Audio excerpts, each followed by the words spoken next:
So, something we were all looking forward to when Donald Trump got elected last November was that he might just possibly release the JFK files, the Epstein files, the UFO files, I suppose. Though I'm not that interested in that one, and really hopefully start to actually clean up our society a little bit and throw these evil monsters into prison. And well, we got even further down that road when Cash Patel was nominated as the FBI director, and Pam Bondi, who was one of Trump's picks, got in as the attorney general. Now, they both said that this Epstein list would be made public the day Cash Patel said day one. I think Pam Bondi said in the first week. So far, we've seen absolutely nothing, even though Pam Bondi said that the list was on her desk. So that really begs the question, why has it not been released? What's the reason for it not being made public? And obviously, there must be something that they are still trying to hide, or they're trying to figure out behind the scenes. Now, my dad, who's the eternal optimist, thinks it's because some of the characters on this list are making plea deals behind the scenes before they go public, perhaps to get their name off of the list, perhaps to get a smaller sentence. They are ratting on the other people. Could be. That's the very optimistic version of events, which again, my dad takes, and not surprising for my dad. We love him. He is extremely optimistic. Now, I think that's not extremely likely. My guess is that they've this was part of what Trump promised to do. So I think they would have probably already been working on plea deals. Now, I guess you couldn't technically do it because you didn't have, you weren't actually in positions of power. So maybe they were waiting to get the AG and trying to make that work. That is a fair point. It could be the case. That's the best option, I suppose.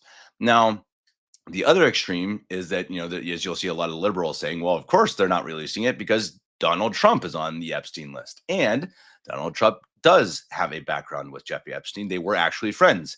Now, he did at one point back in the day disavow Epstein and back away from him, which Trump says was partly because he learned how much of a nasty dude he was. Now, that could be right. It could be wrong. Now, I think Trump has proven to not be the most moral of people, but I also don't think this makes a ton of sense. I don't think if this was the case, and someone else mentioned this on Twitter, I think that if Trump was on that list, this list would have been released back in 2017, right? No matter what. So it wasn't released, even though they had it back when Biden was president. So I guess you could say back in 2021 or whatever. Why was it not released if Trump was on it? Because of course they would have wanted to do that because they knew that it would probably be released someday anyway. Then you may as well get Trump down while you're at it, etc. And at the time too, when even when Trump was president, he had many of these intel people working against him. The deep state was still working against him, which was part of why his first term was not all that impressive.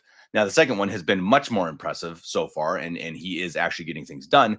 And so that again begs the question, why has this not yet been released? Now it has only been like a week since Pam Bondi has gotten in, Cash Patel as well. So we are getting a little bit pushy and wanting a lot, but I think we're at a time where if someone makes a promise and said they're going to release it day one, they should release it day one. Don't make these promises and then not fulfill them. And we are, I think, getting a little spoiled in America that Trump is actually fulfilling his promises. And so when they don't get fulfilled, we're kind of wondering and, kind of questioning why. Now, I think it's possible that it's not Trump who's on this list, but there could be people involved with the Republican Party or with the conservatives, whatever you want to call it. There could be people who are allies of Donald Trump and the MAGA movement who are on the Epstein list.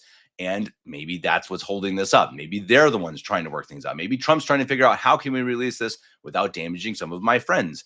That's really possible, guys. This is the real world. And many people in this upper echelon of society, be they Republican or Democrat, are likely not the most moral of people, as again we've discussed on many occasions. So it would not surprise me if it is someone in, I don't know, I don't think in his cabinet, but someone, maybe a good friend of his, maybe a governor, or I don't know. I think that's a possibility. Now, the last point I want to make before I go is that it's possible. Now, this is also very extreme. I don't really believe this, is that it has something to do with Pope Francis Bergoglio and the Catholic Church. Again, in air quotes. Of course, I do not believe that is a Catholic Church.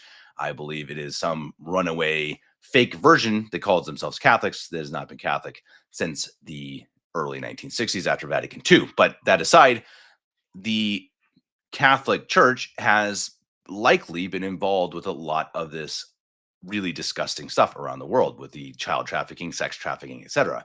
That seems to be coming to light, and that has been happening since the 1970s. So, for many of these Novus Ordo Catholics, JEP2, John Paul II, is one of their heroes.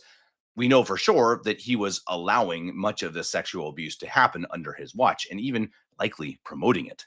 Why do you think we have so many gay priests and bishops and cardinals at the moment, or at least pro gay, which is, of course, against the tenets of the Catholic Church, against morality? So it doesn't make any sense if you're an actual Catholic, but it was has been pushed really since the 1970s. And so add that on to all of this idea that, okay, Bergoglio is dying, maybe they're waiting for him to die and then they'll expose the Catholic Church. Now, I don't know. I don't think that really makes sense either, but I've seen it put out there. And considering that again, I do think that the Vatican has been involved with the worst acts around the world since the 1970s at least. Could be. It could be. I would not be surprised if somehow they're connected with Epstein. Now, Epstein's Island and stuff, that wouldn't make a ton of sense.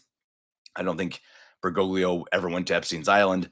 I think it just could be some connection with child and sexual trafficking, which I think we're going to find out, guys. I think it's a scary thing, and it's sad because, of course, the world looks to them as being the actual Catholic Church.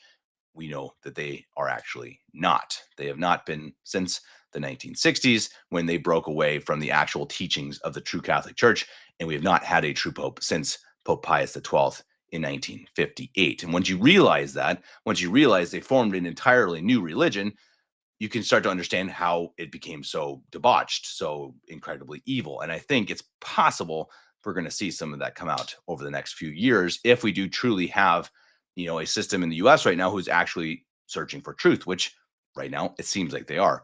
So could be a connection as well. Probably not. My theory personally is that there is someone or multiple people who are actually connected with the conservatives and with Donald Trump, and they're trying to finagle a way to release this stuff without affecting them, or it's something so scandalous.